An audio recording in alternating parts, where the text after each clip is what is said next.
काँग्रेसला बारामतीची जागा लढण्याचा अधिकार असल्याची प्रतिक्रिया संजय राऊत यांनी आज दिली आहे। अजित पवारांनी पिंपरी चिंचवडमध्येही उमेदवार दिलेला होता, तर प्रचाराच्या रणधुमाळीशिवाय बारामतीची निवडणूक होईल अशी माहिती राऊतांनी दिली असून बारामतीचा मतदार शांतपणे आपली भूमिका व्यक्त करेल असं संजय राऊत आज म्हणाले। शरद पवार यांच्या मताशी सहमत आहे। काँग्रेसला ती जागा लढण्याचा अधिकार आहे, कारण राष्ट्रवादी काँग्रेस लढत नाही कौटुंबिक कारणामुळे। याचा अर्थ दुसरं कोणी लढू नये ही भूमिका ठेवता येत नाही।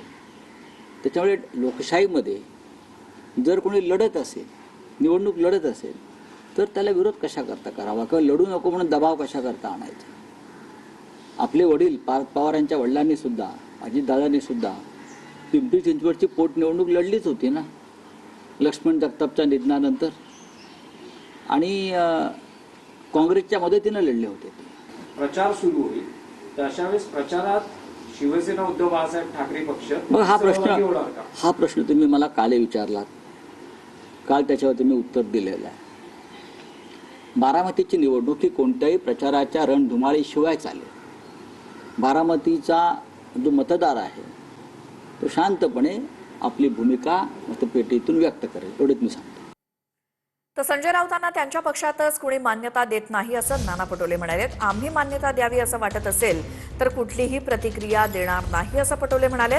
तर पटोलेंनी 2 दिवसाचा अग्रलेख वाचावा असं संजय राऊतांनी उत्तर दिलंय।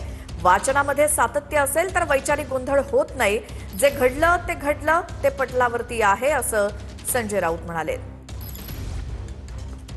त्याच्या पक्षातच लोक त्यांना मान्यता देत नाही आणि म्हणून आम्ही मान्यता द्यावी असं तुम्हाला वाटत असेल तर आम्ही कुठली प्रतिक्रिया त्यांना देणार नाही। नाना पटोले असं म्हणतात की जर मी काही गोष्टी बाहेर काढायला लागलो त्यांनी तर काय अडचण निर्माण होईल। त्यांनी बघा, ते नाना पटोले आहेत, त्यांनी कालचा अग्रलेख वाचला, त्यांनी आजचाही वाचायला पाहिजे।